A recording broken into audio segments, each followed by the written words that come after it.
So I'm in Bristol, just around the corner from my rehearsal room. I've been rehearsing for the last few weeks. I'm really excited about bringing my new show Cracking to your venue. Suddenly thought, you know what I could do? I could take it to my rehearsal room. I mean, would you like that?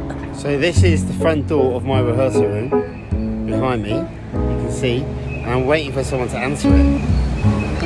Oh, and someone has answered it. That's fantastic. This is Amy. This is Luke. Hey Luke. How you doing? This is the director. Oh, hi. That's the desk there.